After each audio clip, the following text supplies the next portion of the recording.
E o pastor Roberto, irmãos, ele foi convidado para ministrar na conferência, né, da Casa de Deus, né, uma igreja, né, que faz parte da nossa associação, né, apesar de estar no estado do Piauí, né, que é a igreja lá liderada pelo pastor Everdan Martins, ele compõe a Vinha Pernambuco. Então, é supervisionado pelo pastor Roberto, e essa conferência aconteceu lá agora, esse final de semana, foi uma grande bênção, né, e o pastor Roberto aí foi convidado para estar ministrando lá, sendo bênção na vida dos irmãos lá do Piauí, amém? E como ele foi para lá, aí é hora de quê? Dos pneus reserva entrar em ação aqui, né? O step, né? Quando está precisando, o pneu reserva entra.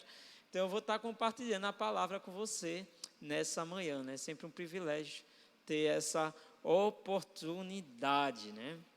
E na semana passada, no domingo passado, o pastor Roberto ele compartilhou sobre o ano milenar, parte 1. Se foi parte 1 é porque hoje vai ter a parte 2, amém? Então eu vou estar dando continuidade à ministração da semana passada, do domingo passado, sobre o ano milenar, amém? Mas antes eu queria convidar você a você fechar os seus olhos e orarmos mais uma vez.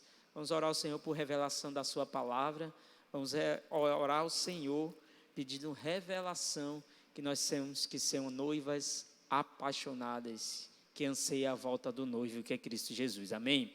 Então feche seus olhos, vamos orar ao Senhor, pedir revelação da sua palavra. Pai, graça te damos de estarmos reunidos nesta manhã aqui, presente, e queremos declarar a Deus que o Senhor possa abrir as nossas mentes, abrir os nossos corações, para recebermos da tua palavra, que é viva e eficaz, que possamos sair daqui hoje, cheios de fé em nosso coração, e cada vez mais apaixonados pelo Senhor e ansiando a tua volta. Por isso nós queremos verdadeiramente declarar Maranata, ora vem Senhor Jesus, porque nós cremos que o tempo é chegado e nós queremos desfrutar das bodas do Cordeiro em nome de Jesus, amém? Você aprendeu sobre isso semana passada, não foi? O ano milenar. O ano milenar. Algumas coisas que eu vou estar recapitulando aqui de maneira breve, porque foram muitas informações. Você lembra que tinha muitos detalhes? Rapaz, o pastor Roberto ficou pregando aí, eu fiquei assim, ó, muita coisa, conversando com o pastor Adriano na hora da ministração. Que palavra difícil é essa, pastor? Aí veio hoje eu para dar continuidade na ministração. Mas veja, são muitos detalhes mesmo. Então eu vou estar recapitulando com você. Não sei se você recorda, né? O pastor abriu um texto lá de Lucas, capítulo 21, no versículo 34, a partir do versículo 34 é o que está escrito: acutelai-vos, pois, vós mesmos, para que nunca vos suceda que o vosso coração fique sobrecarregado com as consequências da orgia, da embriaguez e das preocupações deste mundo, e para que aquele dia não venha sobre vós repentinamente como um laço. No versículo 35, pois há de sobrevir a todos os que vivem sobre a face de toda a terra. Aí no 36, uma direção: vigiai, vigiai, pois a todo tempo orando, para que possais escapar de todas essas coisas que tem de suceder, e estar em pé na presença do Filho do Homem. Amém? Sabe que o Filho do Homem, Senhor Jesus. Veja só, o texto aqui está falando para nós vigiarmos, amém? O texto diz que eu e você nós devemos vigiar, mas o texto está falando isso, não vigia, olha, vigia para quê? Para não pecar? É isso que o texto está falando? Não, está dizendo, ó, não peques mais, é isso que o texto está dizendo? Não é em relação a pecado, sabe, irmãos, porque nós sabemos de uma verdade, todos nós pecamos, nós somos pecadores. Não existe essa dizer, eu não cometo pecado nenhum. Isso não existe. Todos somos realmente pecadores. O que nós ensinamos aqui, que é a mensagem do Evangelho, e que constantemente nós estamos reafirmando, sempre para você. Eu não estou reafirmando aqui, você não tem pecado, eu não tenho pecado. Não. Constantemente, o que nós falamos aqui, é que você foi perdoado. Amém? Você é alguém perdoado. Nós fomos perdoados. Você já está perdoado. É isso que nós falamos. O sangue de Jesus, ele nos lavou. E aí o nosso passado, ele foi o quê? Foi apagado. E agora o Senhor está escrevendo um futuro ao seu respeito. Amém? Porque você se tornou filho de Deus. Não tem mais volta. Você nasceu de novo já. É algo que é irreversível. Ou seja, você é um cidadão do reino de Deus hoje. Nada que você faça pode agora apagar a sua identidade. Quantos podem dizer amém nessa manhã? Amém? Você é filho de Deus. Então isso aconteceu. Então quando o texto está falando de vigiar e orar, não é nada em relação ao pecado. Claro que o pecado é algo muito ruim, irmãos. E o pecado sempre vai trazer consequências horríveis, né, sobre as nossas vidas. Mas o que o texto está falando é para eu e você nós vigiarmos e orarmos contra a embriaguez desse mundo. O mundo aí não pode te prender ao ponto de você perder o anseio de ir para o céu, de você estar com o Senhor. E isso acontece. As fábulas, as coisas desse mundo, às vezes acabam encantando as pessoas. E é por isso que eu e você precisamos ser vigilantes. Amém?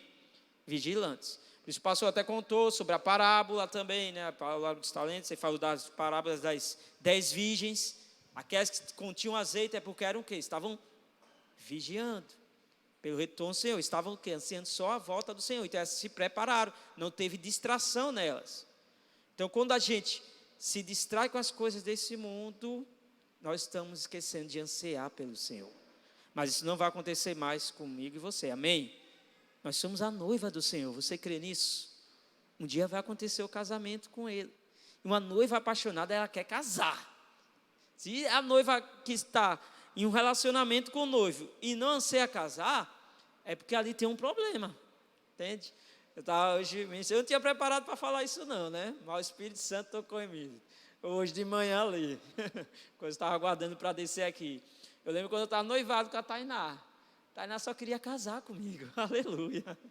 Eu lembro que a gente casou até num período de pandemia, né? Não podia fazer festa, aquele período ainda que estava bem restrito. Mas eu acho interessante, glória a Deus pela vida da Tainá, que quando eu começava, Tainá, mas a gente não vai fazer festa, não vai poder fazer festa. Não pode convidar o povo. Você tem ideias, irmãos? Meu casamento não teve nem bolo, que ela que não quis mesmo, ela que não fez questão. Tudo as outras coisas para ela era secundário. Por quê? Porque ela queria estar com o noivo. Amém? Ela queria estar, isso é uma noiva apaixonada. Ela não se importa com nada, ela quer estar com o noivo.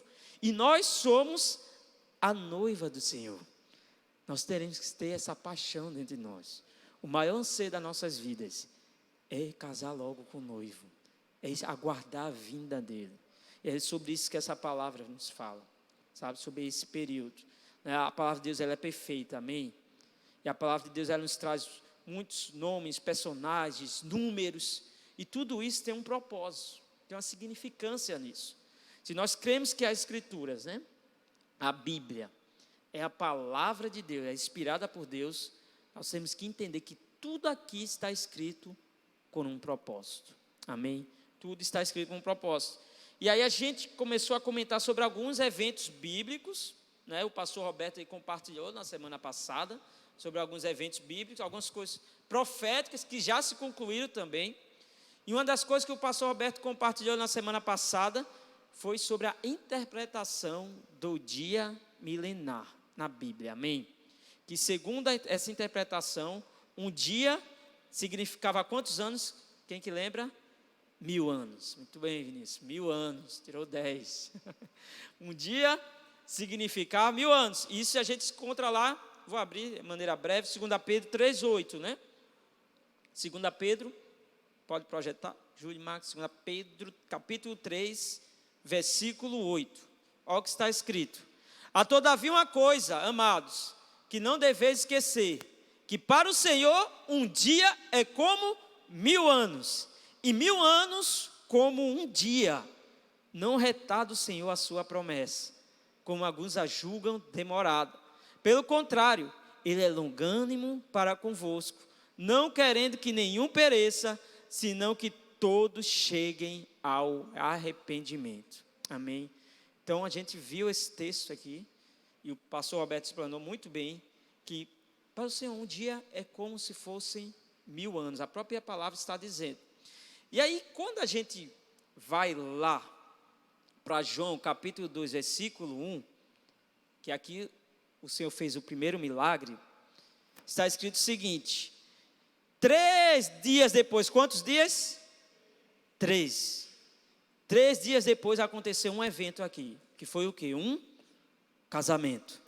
Após 3 dias, houve um casamento. Entende? Você viu que um dia é que nem 1000 anos para o Senhor. Você aprendeu na semana passada que nós já estamos em qual dia? No terceiro. A gente vai ver, vou recapitular de maneira breve também, mas que a gente já está no terceiro. E isso implica que o quê? Que um casamento vai acontecer, amém? Assim como aconteceu aqui.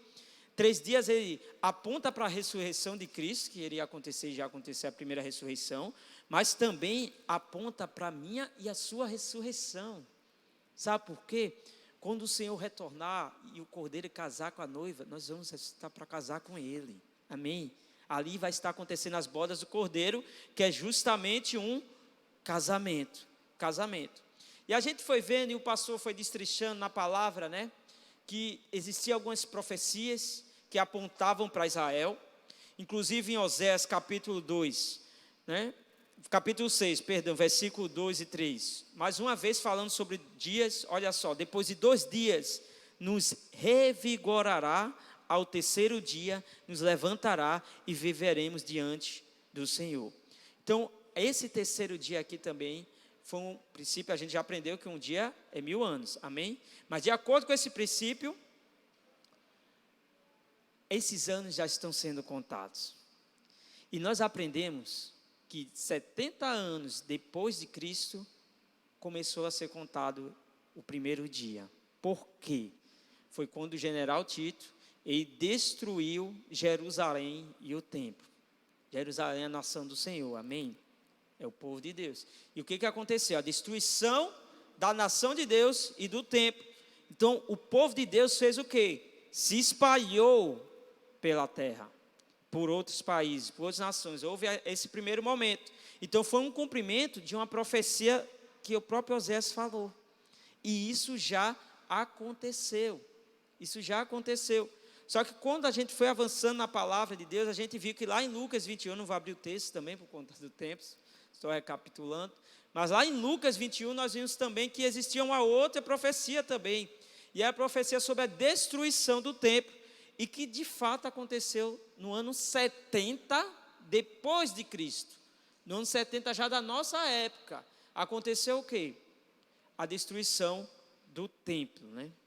Por isso, após essa destruição, houve mais uma vez a diáspora, o povo de Deus se espalhou, né, pelo outros países, mas a gente sabe que algo aconteceu, uma guerra, né, de 6 dias, lá em 1967, onde Jerusalém foi reconquistada pelos judeus, amém?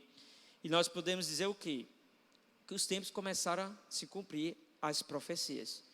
Por que a gente conta de 70 anos depois de Cristo? Foi quando aconteceu a destruição. E a gente viu também, né, que figueira na Bíblia, né, aponta para quê? Para Israel. E a palavra do Senhor diz o quê? Que as coisas estariam sendo restauradas, né? Estariam sendo restauradas, e de fato é o que tem acontecido hoje. Então hoje eu e você estamos em qual dia? No terceiro dia. Ou seja, já se passaram o primeiro dia 1000 anos, se passaram o segundo dia os 2000 anos, e nós ingressamos no terceiro dia, após a partida de Cristo.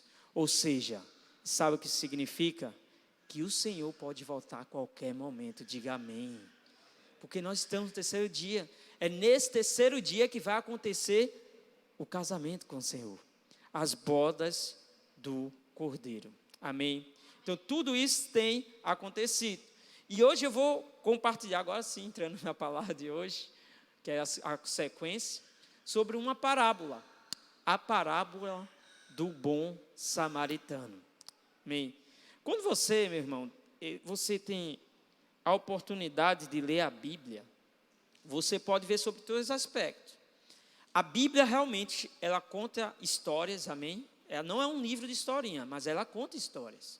A Bíblia nos fala de relatos históricos. Então a gente vê lá o quê? Moisés libertando Israel da escravidão do Egito, o mar se abrindo. Quando você está lendo ali, você está relatando a história do povo de Israel, do povo de Deus. Então a Bíblia tem esse aspecto histórico, sim. Muitas histórias nós encontramos. Vemos Davi sendo levantado como rei em Israel. Então a Bíblia nos relata esse lado histórico. Mas a Bíblia também, ela é aplicada para os dias de hoje, amém? Você pode pegar a palavra e você aplicar para hoje, para hoje. Então eu vou compartilhar sobre a história, a parábola do bom samaritano, e a gente vai ver, olha, eu tenho que ser como um bom samaritano, eu tenho que acolher o próximo, eu tenho que ajudar o próximo. Você pode tirar isso de lição para você, para que você possa aplicar nos dias de hoje. Mas na palavra de Deus também, existe um sentido alegórico, existe um sentido que é profético, amém? Profético. E é sobre isso que nós temos compartilhado, sobre coisas proféticas, algumas já se cumpriram e outras ainda vão se cumprir. Então essa própria parábola, ela vai trazer também um aspecto profético no final dela.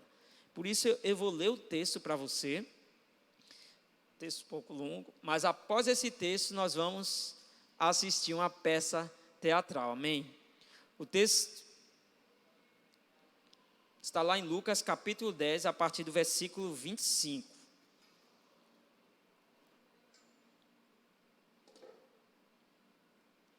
Lucas capítulo 10, a partir do versículo 25.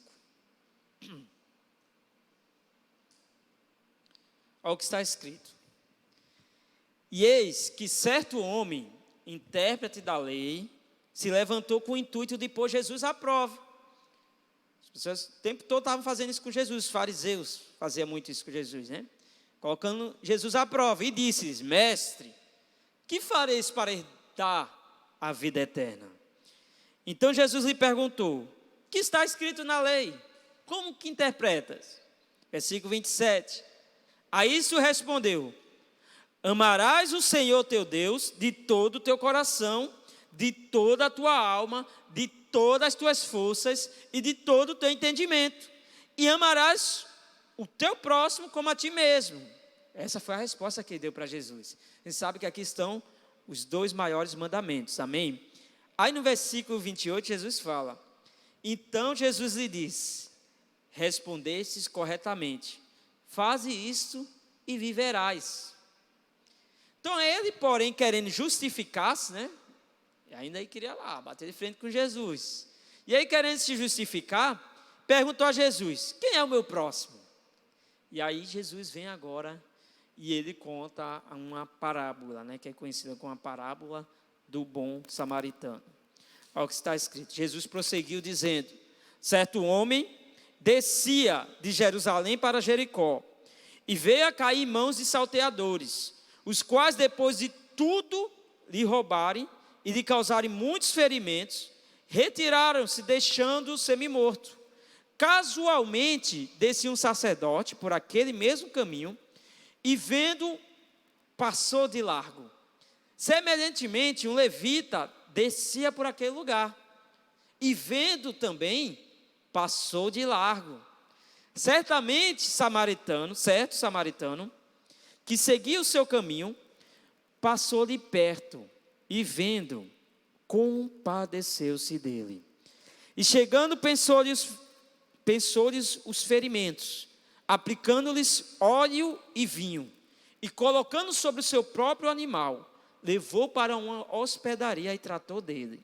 No dia seguinte, tirou 2 denários e o entregou ao hospedeiro, dizendo: cuida deste homem, e se alguma coisa gastares a mais, eu te indenizarei quando voltar. Qual desses 3 te parece sido o próximo do homem que caiu nas mãos dos salteadores? Respondeu-lhe o intérprete da lei: o que usou de misericórdia para com ele. Então ele disse: vai e procede tu de igual modo. Amém? Nós vamos assistir a peça. Os irmãos podem vir para cá, né? Deixa eu só te falar uma coisa. A estrada para Jericó, né? Saindo de Jericó, de Jericó para Jerusalém, era de 30 quilômetros aproximadamente, né? Então existia aquele viajante, 30 quilômetros percorrendo aquele caminho, e eu vou te falar depois o que isso significa, né? Mas pode...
Aleluia.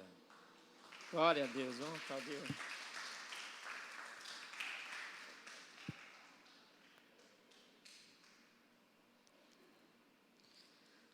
Aleluia, né? Então, a peça representa esse texto que eu acabei de ler para você.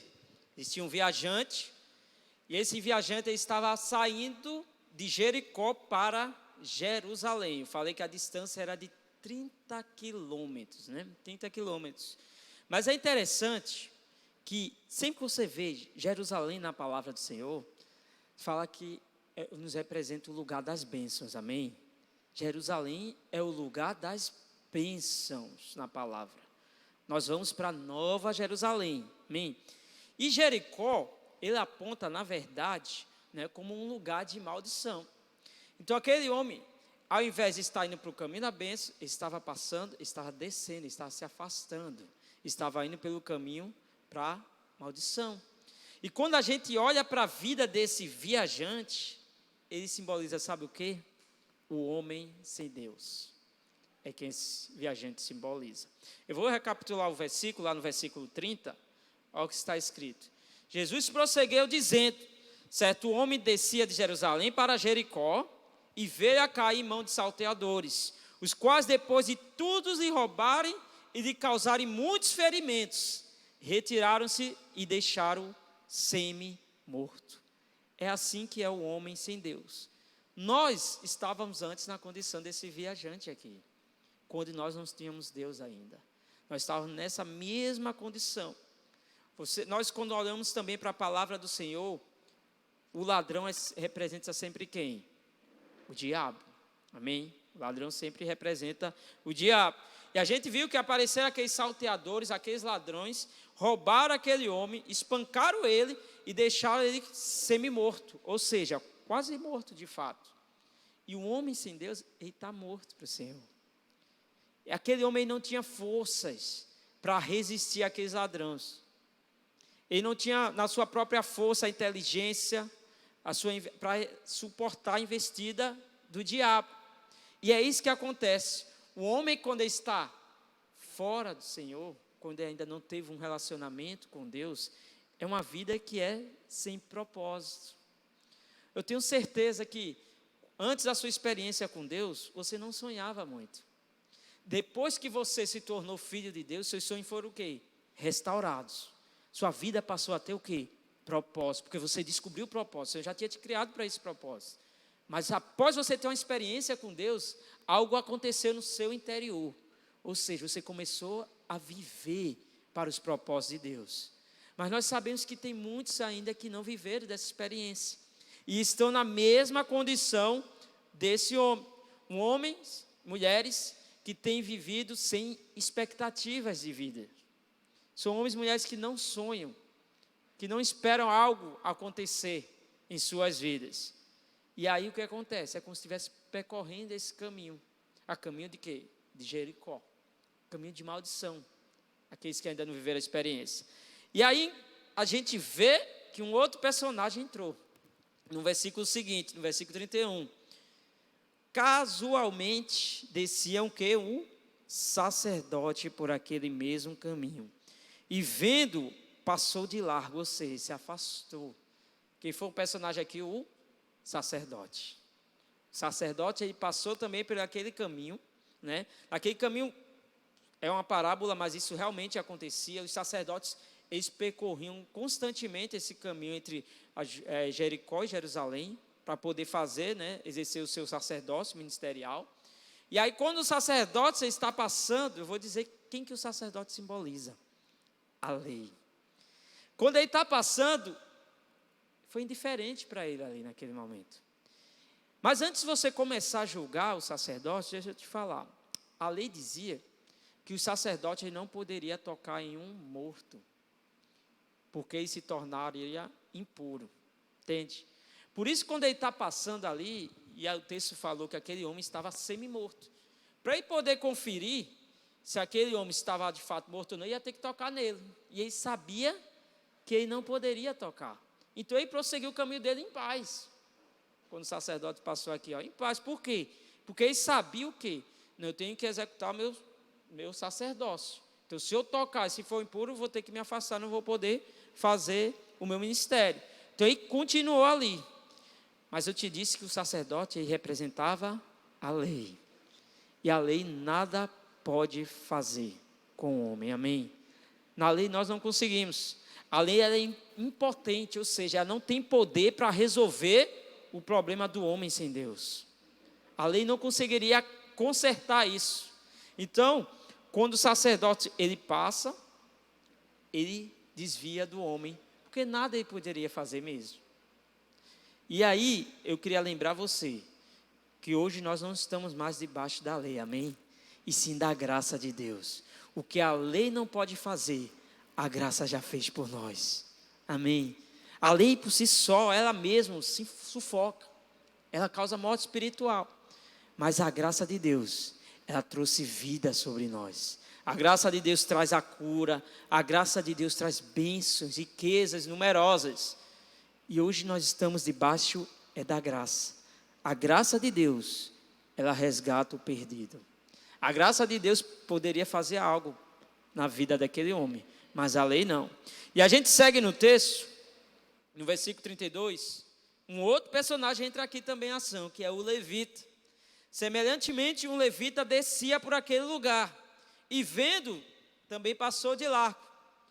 O levita era alguém que era responsável pelas coisas do templo, né? E não tinha muito convívio direto, o seu ministério, né? Diretamente com as pessoas. O sacerdote sim, mas o levita não. Ele era responsável para lidar com as coisas, e não com gente, não com pessoas. E o levita aqui vai apontar, sabe para quê? Para a religião. Enquanto o sacerdote aponta para a lei, o levita aponta para a religião. Mostrando também o quê? Que a religião não tem poder para ajudar um homem caído. A religião também nada pode fazer. Nada pôde fazer nessa parábola também. Vendo aquele homem, ele até chegou, olhou, mas ele prosseguiu, se afastou depois e prosseguiu também o seu caminho. Foi isso que o levita fez. Não sei se você percebe, né? Às vezes, quando acontece um acidente na rua, o que acontece logo em seguida? As pessoas começam a se juntar, não é verdade? E por que? Qual o motivo que as pessoas se juntam ali? Curiosidade. É por esse motivo. Quando acontece acidente, já começa a juntar o povo. Por quê? Eita, deixa eu ver o que aconteceu. Fui com quem? Por curiosidade. Mas aí, quando aparecem as pessoas ali, aí depois elas veem que não é ninguém conhecido, o que essas pessoas fazem?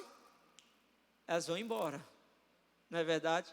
Muitas vezes vão embora, não conheço, tal, tudo, já viu o que era, e vai embora. Nada pode fazer. É justamente a religião hoje também. Tem pessoas que estão presas na religiosidade, achando que isso está trazendo algo benéfico em suas vidas. Mas a religião nada pode fazer com o homem também. E foi o que aconteceu através do símbolo desse levita passando no caminho, naquele momento em que aquele homem estava quase morto naquela estrada. Então a religião nada pode fazer também para com o homem que não contém Deus, sabe, irmãos? Mas isso é triste, porque muitas vezes a gente vê pessoas ainda presas em religiões, presas em que há questões de deixar cabelo crescer, às vezes em objetos. Lembra que o levita cuidava de coisas, né? Tem pessoas que estão presas em objetos ainda, achando que aquilo vai trazer algo para a vida dela de benéfico, mas nada pode fazer. Porém, tem um bom samaritano, amém? Quem que é o bom samaritano? Fala comigo, Jesus. Fala, Jesus é o bom samaritano. Aleluia. Cristo é o bom samaritano da palavra. Jesus aí está falando de si próprio, naquele momento. E quando a gente vê o texto, a gente vê que o bom samaritano, quando ele começa a passar no versículo seguinte, versículo 33, está escrito o seguinte: certo samaritano que o seguia o seu caminho, passou de perto e vendo, compadeceu-se dele. Agora sim, a gente vê a graça encontrando aquele homem. Aquele samaritano que estava passando ali, ele se compadeceu daquele homem que estava semi-morto. E isso foi o que aconteceu comigo e com você também. Nós estávamos mortos para o Senhor, mas o Senhor Jesus, Ele estendeu a mão para a gente. O Senhor Jesus, Ele curou as nossas feridas, Ele sarou. O Senhor Jesus restaurou os nossos sonhos, amém? Hoje é o culto da esperança, até quero reforçar a noite para nós trazemos visitantes para quê? Para ter um encontro com o bom samaritano, que é o Senhor Jesus. Que foi o que aconteceu comigo e com sua vida. O samaritano, ele expressa a Cristo. E samaritanos e judeus não se lidavam. Não podia ter contato entre samaritano e judeu. Mas quando o samaritano está passando ali, ele não quis saber. Ele não foi indiferente como os outros. Ele foi lá e ele foi ajudar quem estava precisando. Foi isso que o próprio Senhor Jesus falou. E foi o que aconteceu comigo e você. Foi o Jesus que foi te encontrar. Aonde você estava. Ele veio para ter esse encontro com você. Nós éramos como aquele homem, despojados, envolvidos com coisas desse mundo, presos em cadeias do inimigo, do diabo. Mas Jesus veio até mim e até você. E no dia que Ele nos encontrou, a nossa vida foi transformada. E a graça nos alcançou. E é por isso que Ele sarou todas as nossas feridas, para que agora eu e você pudéssemos desfrutar de tudo aquilo que Ele merece, amém? Você está nessa posição hoje, de desfrutar, porque o bom samaritano ele já te sarou, ele já cuidou de você. E a gente continua no texto, né? A gente entende aqui, vê que o bom samaritano ele teve compaixão, né? E o Senhor não teve compaixão de nós, porque nós éramos amáveis, porque nós éramos gente boa, não. Foi por conta da graça dele. Foi por conta da graça. Quando a gente abre um texto lá de Romanos 5:10, depois a gente vai voltar para o capítulo 10 de Lucas, tá, Jonas? Mas olha o que está escrito. Porque se nós, quando inimigos, fomos o quê? Reconciliados. Nós éramos inimigos de Deus. Mas mesmo sendo inimigo, o que o Senhor fez conosco? O Senhor nos reconciliou. O Senhor nos resgatou com Deus, mediante a morte do seu Filho, muito mais estando já reconciliados, seremos salvos pela sua vida, amém? Então hoje eu e você, nós estamos salvos, porque nós nos tornamos filhos de Deus, por conta da morte do Filho dele, Cristo Jesus. Hoje eu e você, nós fomos reconciliados, amém? Por isso o pecado não tem mais domínio sobre nós, por isso você está na posição de filho, e por ser filho você tem uma herança da parte de Deus. Meu irmão, tem muita graça e muito favor para você desfrutar em todas as áreas de sua vida, em todas as áreas da sua vida. Voltando lá para Lucas capítulo 10, né, versículo 34, a gente vai ver aqui algumas atitudes que aquele samaritano teve com aquele viajante. Lucas capítulo 10, versículo 34. Pode abrir aí, Jonas? Lucas 10, 34. Vou pegar água aqui. Olha o que está escrito. E chegando-se, bom samaritano, né? E chegando os pensores. Pensores é uma palavra chique, tá, irmãos? A Bíblia às vezes tem essas palavras chiques, né? Mas o que o texto está querendo dizer aqui é o seguinte, que ele cuidou dos ferimentos, né? Pensou-lhes os ferimentos, aplicando-lhes óleo e vinho. Olha que aquele bom samaritano aplicou nos ferimentos daquele viajante que estava lá caído. Aplicou óleo e aplicou também o vinho. O vinho é antisséptico, né? O vinho, por conta do álcool, né? E ele vai apontar para quê? Para o sangue de Jesus, amém? Foi o que aconteceu comigo e você. O Senhor derramou do sangue dele sobre nós. E quando isso aconteceu, nós fomos purificados de nossos pecados. Nós fomos limpos de nossos pecados. Então hoje nós chegamos diante de Deus, sabe por quê? Porque eu e você, nós fomos lavados pelo sangue do Cordeiro. O Senhor aplicou do seu próprio sangue sobre nós. Mas não apenas o vinho. A gente vê aqui também um óleo que aponta para o Espírito Santo. Além de o Senhor ter nos lavado com o seu sangue, nós fomos redimidos de nossos pecados, né? Nós somos justificados em Cristo. Nós recebemos também o quê? Da sua própria vida, a vida do Espírito Santo. Hoje o Espírito Santo, meu irmão, está dentro de você, habita dentro de você. Eu acho isso poderoso, sabe? Eu já falei, eu acho alguma vez aqui, né? Que quando a Bíblia fala que é o mesmo Espírito que ressuscitou Cristo dos mortos, é o Espírito que está em mim, em você. O Espírito de Deus habita hoje dentro de você. Você tem que ter essa revelação, né? Quando a gente olha, eu não vou abrir os textos por conta do tempo, mas quando nós olhamos para a palavra de Deus, nós vemos constantemente Deus querendo estar junto do seu povo.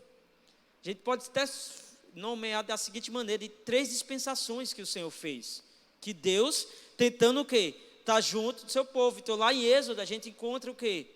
Deus quis ter uma casa no meio do povo dele. E essa casa chamou-se tabernáculo. Deus foi lá e deu uma direção a Moisés para construir essa casa feita por mãos de homens. E aí o tabernáculo foi feito de acordo com a planta que Deus fez. Para quê? Para representar que aquela nação era a nação de Deus. O povo de Israel era a nação dele. Essa é a manifestação do Pai. A primeira dispensação é a dispensação do Pai. O Pai quis o quê? Quis tabernacular entre o povo dele. E esse tabernáculo foi construído. E lá existia o fogo que representava a Deus, amém? lá existe, diz que quando esse tabernáculo foi construído, havia muita glória. Foi algo poderoso. Foi algo poderoso. Lá na velha aliança já. Deus o quê? Eu estou me aproximando daqueles que são meus. E houve isso. Depois desse tabernáculo, a gente sabe que foi ampliado para o templo, né? O templo de Salomão. É uma ampliação da casa de Deus, que é o tabernáculo. E diz que havia tanta glória, quando o templo foi construído, que a nação inteira de Israel se prostrou naquele momento. Isso é poderoso, meu irmão. Deus próximo do povo dele, estando lá junto, tabernaculando entre o seu povo. E aí a gente passa e a gente vê uma segunda dispensação. João capítulo 1, versículo 1, não precisa abrir não, mas diz o quê? O verbo se fez carne e habitou entre nós. Olha a aproximação de Deus novamente do seu povo. Agora Deus tinha uma voz. A primeira tinha muita glória, amém? Era poderosa a primeira dispensação. Mas nessa segunda dispensação é a dispensação do Filho. Agora Deus tocava nas pessoas, porque Jesus é a expressão de Deus, amém? Imagina o quanto que foi precioso os discípulos estarem próximos daquela maneira, em intimidade, ouvindo a voz de Deus, tendo o toque de Deus. Agora Deus fazia milagres dessa maneira, Ele tocava, Ele falava para as pessoas. Isso é o quê? O Senhor próximo de nós novamente. O Senhor se aproximando novamente do homem, de um homem. Emanuel. Emanuel significa Deus conosco. Por isso ele afirmava, eu sou o caminho, a verdade, a vida, o próprio Deus no meio das pessoas. E isso é poderoso e foi muito poderoso. Por isso muitas coisas extraordinárias e milagres grandiosos aconteceram também quando Jesus esteve aqui. Na velha aliança, Deus fez grandes feitos, grandes milagres. Na primeira dispensação. Na segunda, Deus continuou fazendo milagres. Mas agora através de Cristo Jesus. Tanto é que o pastor até comentou também, eu acredito, foi na semana passada, né, que no Evangelho de João relatou, né, dessa maneira que se fosse reunir todos os feitos, todos os milagres que Cristo realizou, tinha que juntar todos os livros daquela época e mesmo assim ainda não iriam caber. Por quê? Porque havia muita glória também, amém? Houve glória na dispensação do Pai, houve glória na dispensação do Filho, mas houve também a terceira dispensação. É quando Deus disse, olha, agora eu não vou mais tabernacular entre os homens. Agora eu não estou mais entre eles falando, tocando. Agora eu vou escolher um homem para ser a minha casa, amém? E é isso, é o Espírito Santo hoje, habitando dentro de você. Isso é profundo, Gálatas capítulo 2, versículo 20, é o que está escrito.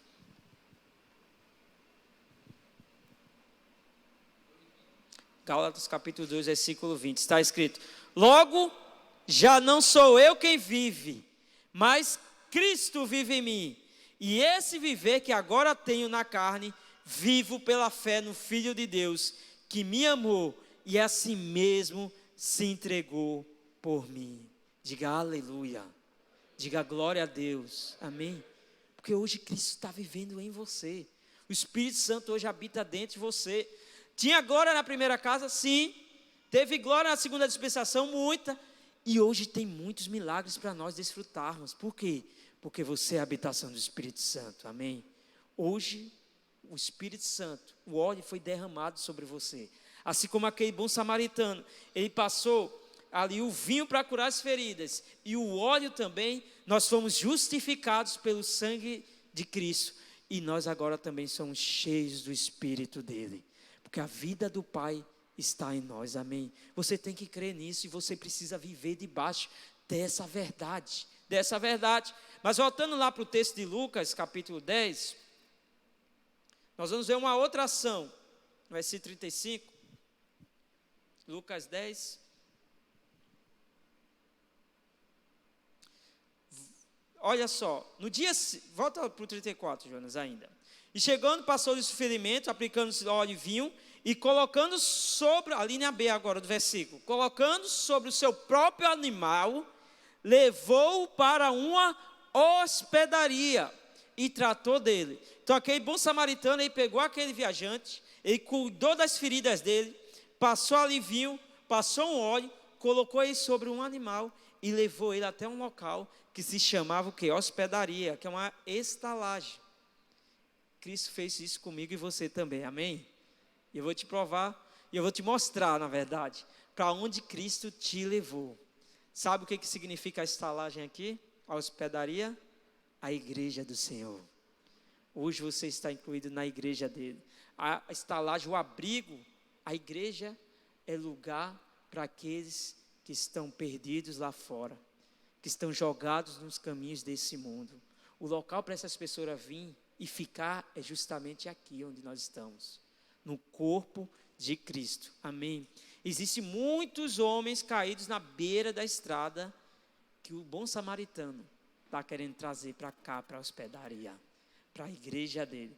Algumas coisas que ele mesmo faz, o Senhor, mas quando ele traz para a hospedaria, é para que o quê?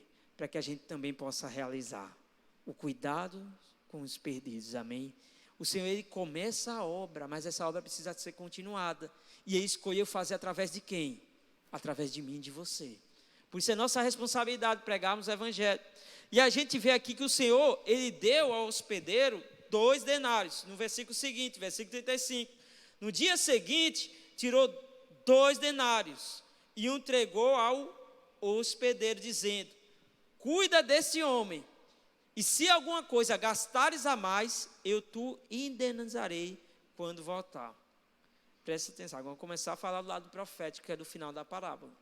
Quantos denários o Senhor, aquele homem pagou? 2 denários. 2 denários. 2 denários. O homem pagou 2 denários. Olha, o bom samaritano pagou. Sabe o que significava um denário? A Bíblia também fala, o próprio Jesus falou sobre isso também, né? Era um dia de serviço, como o Leandro está falando aqui. Então, um dia de serviço era um denário, né? E era também aquilo, era o suficiente para quê? Para se pagar um dia de hospedagem com as despesas de alimentação. Era feito através de um denário.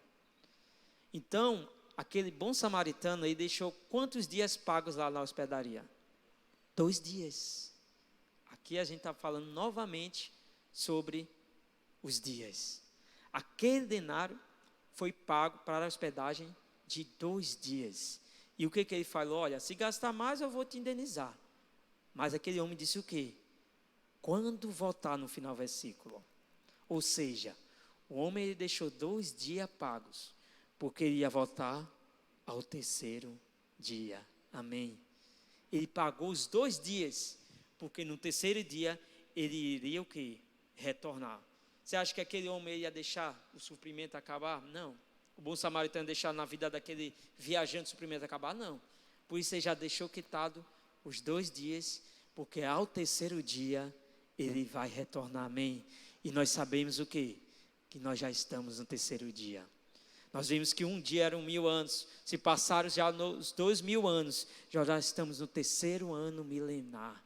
Por isso o Senhor, meu irmão, ele está o quê? Ele está às portas. Esse texto aqui, no final do versículo, né, esse versículo no final desse texto, né, está justamente apontando para o 3º dia que o Senhor Jesus vai voltar. Esse é o final profético dessa parábola. Então ele não ia deixar aquele viajante a sós, passando dificuldades, mas ele vai trazer o suprimento. Eu queria já até chamar a equipe de louvor, que nós vamos cantar uma canção para ir se organizando.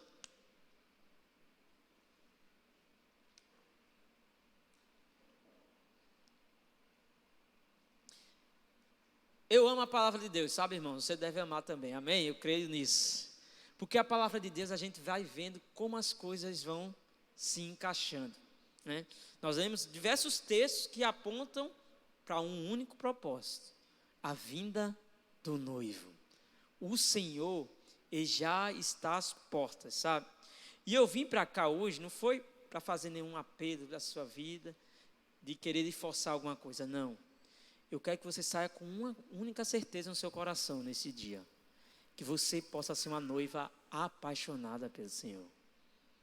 Que você possa ansiar a vida do Senhor. Que você não distraia com as coisas desse mundo.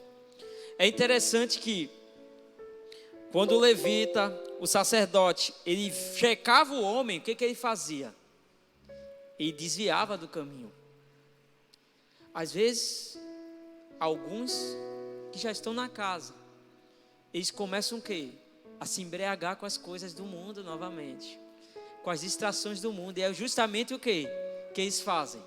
Eles se desviam do caminho. Sabe, irmãos, nunca tenha o eterno pelo passageiro.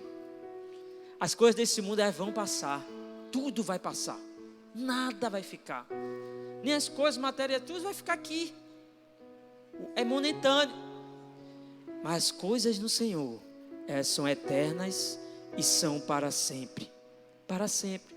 Por isso eu e você, nós precisamos ser apaixonados em primeiro lugar pelo Senhor, é pelo Senhor. Nós criamos, verdade, vários relacionamentos até aqui nessa terra. Tem meus pais ali, estão ali, eu amo meus pais, eu amo minha esposa, eu amo minha filha, né? Aprendi agora, me tornei pai. São relacionamentos que nós criamos, mas nada pode superar o seu amor pelo Senhor, nada.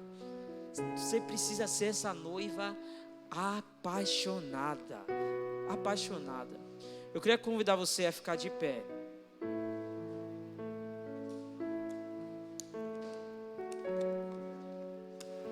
Fala para o irmão que está ao seu lado.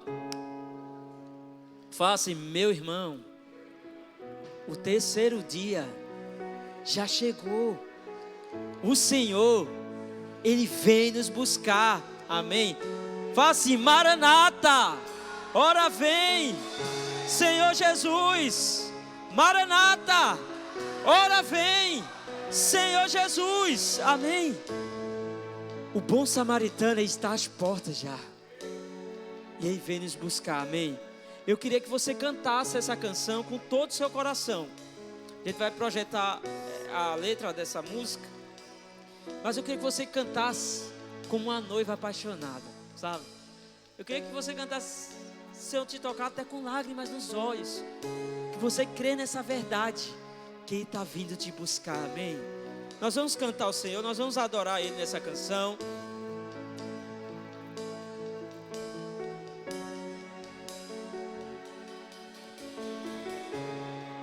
És adorado entre nós,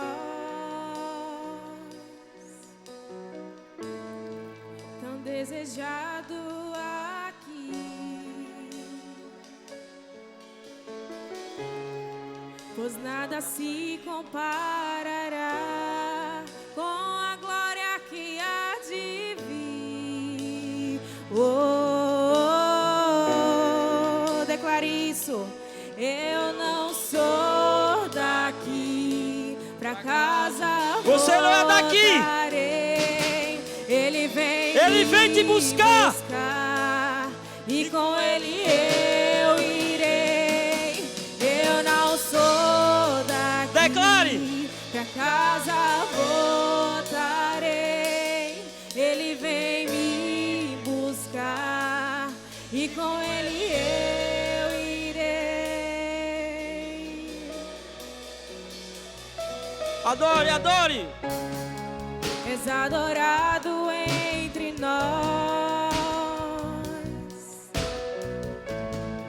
tão desejado aqui, pois nada se comparará com a glória que há de vir.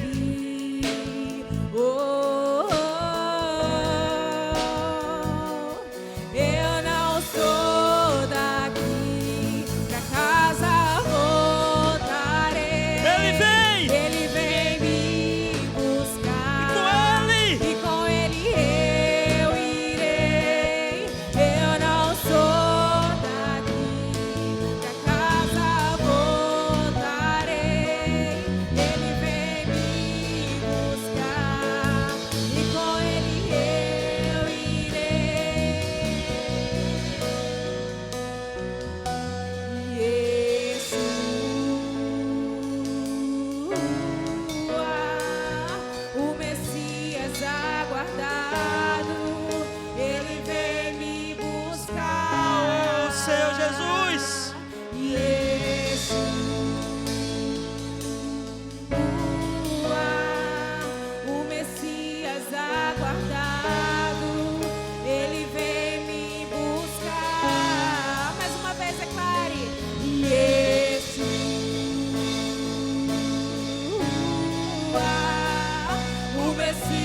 aguardado, Ele vem me buscar. Em breve Jesus no céu vai aparecer e todos os joelhos se dobrará e toda língua confessará. Mas a igreja será arrebatada no piscar de olhos, acontecerá. Mas a igreja será arrebatada no piscar de olhos, acontecerá. Mas a igreja Exalte! Exalte! Você vai ser arrebatado! de olhos, acontecerá. Declare! Mas a igreja será arrebatada no piscar de olhos, e acontecerá. Mas a igreja será arrebatada no piscar de olhos,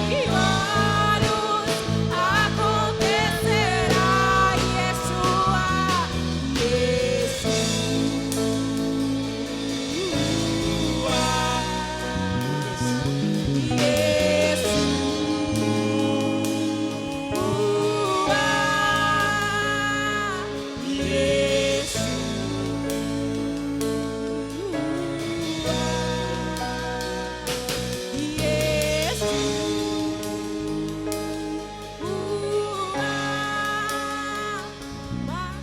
Olha só. Sabe, eu quero que você agora declare palavras de amor para o seu Senhor, amém? Eu quero que você declare isso, que você anseia a volta dele. Comece a falar para o Senhor. Nós vamos continuar ministrando a canção, mas eu quero que você declare: oh Espírito Santo de Deus, Pai, nós oramos nessa hora, como igreja do Senhor, para que o Senhor possa colocar em nossos corações um coração apaixonado por Ti, um coração que anseia a volta do Senhor. Nós queremos declarar a Deus: nós Te amamos, Jesus, e nós queremos a cada dia mais declararmos esse amor, vivendo esse amor, vivendo nesse propósito.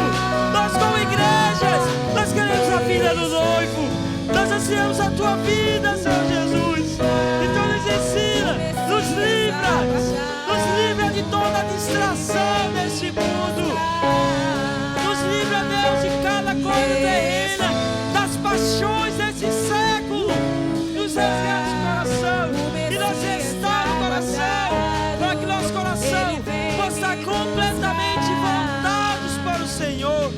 Eu creio, Deus, que nós seremos uma igreja apaixonada, uma igreja apaixonada que anseia pela vida do noivo. Por isso nos enche, Deus, por esse amor. Cada dia de nossas vidas, que possamos abrir os olhos e declararmos: Senhor, não foi hoje, mas nós cremos que o Senhor virá e virá para nos buscar.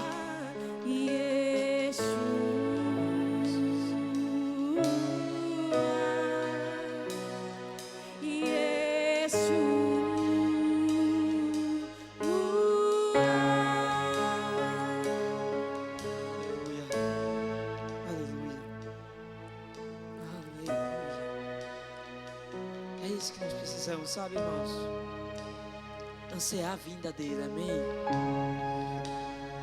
Como eu falei para cá, não sei como que você chegou aqui, não sei, talvez as lutas, dificuldades que às vezes nós passamos nesse mundo, porque nós não somos daqui.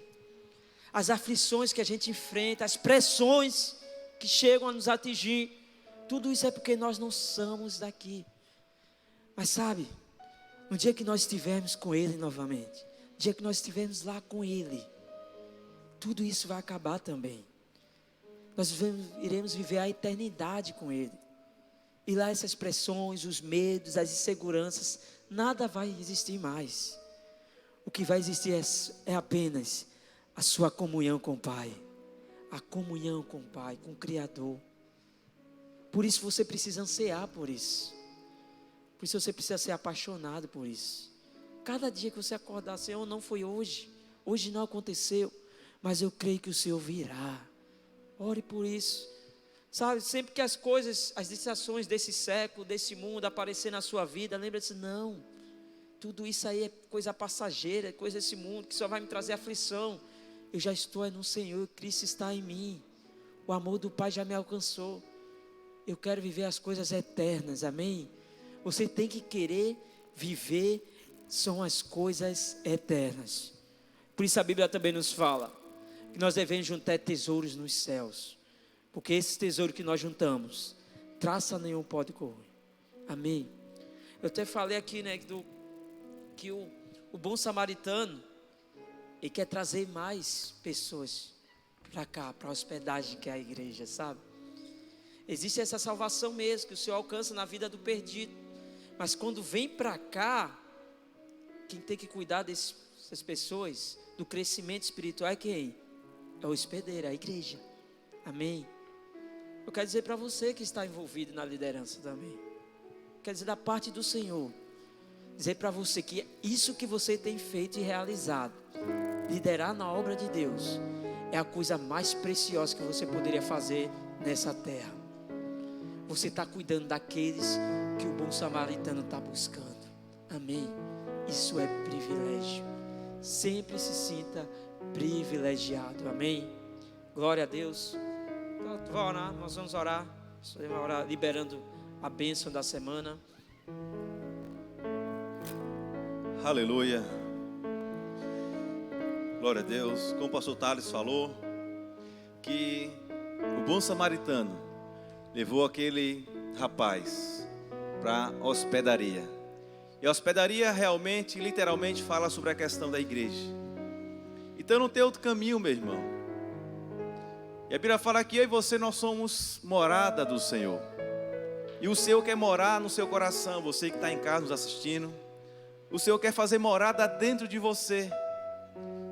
E só existe um caminho, só existe um mediador entre o Pai e o Filho. E o nome dele é Jesus Cristo. Então o Senhor hoje pode fazer morada dentro de você através do Espírito Santo.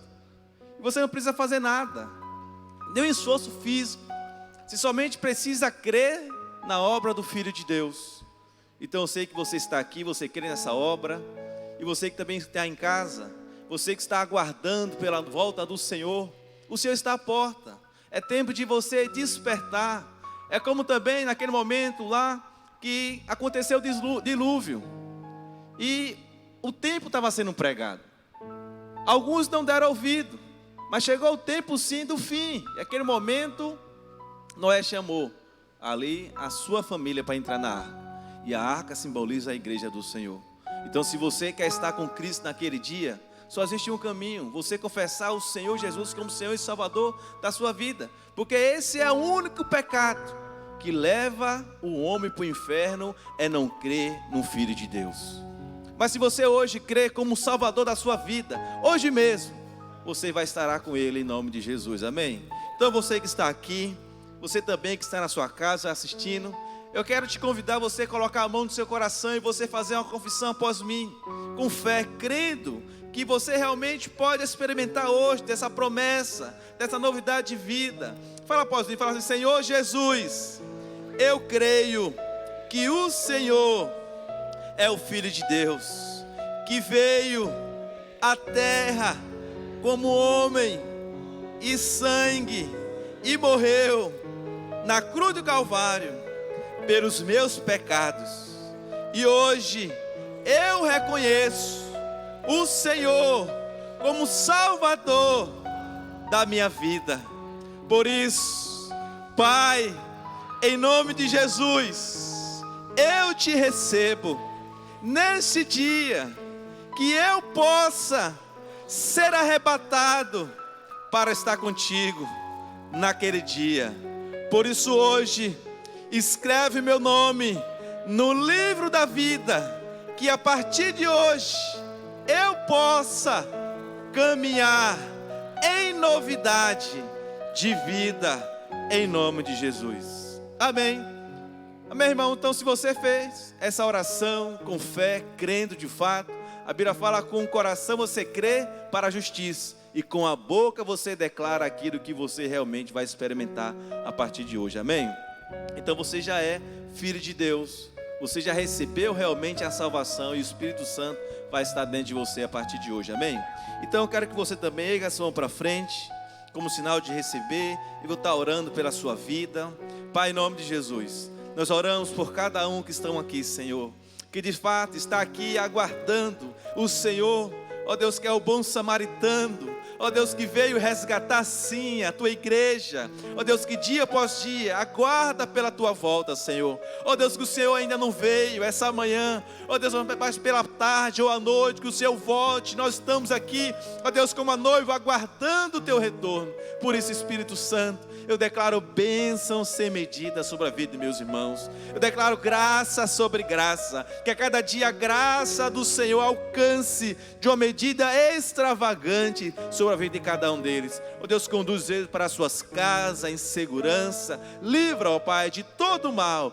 Eu declaro que a tua bênção, o teu favor está sobre cada um deles, que ele possa experimentar dessa bondade no seu caminhar, na sua vida e na sua família, em nome de Jesus. Amém?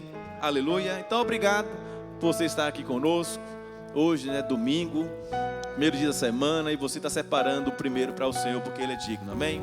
Então, não saia antes de falar para o irmão que está do seu lado. Fala para ele: olha, meu irmão, o Senhor está voltando, e nós estamos como igreja aguardando a volta do Senhor. Amém? Então, obrigado. Vá na paz, que o Senhor te proteja, te guarde, em nome de Jesus.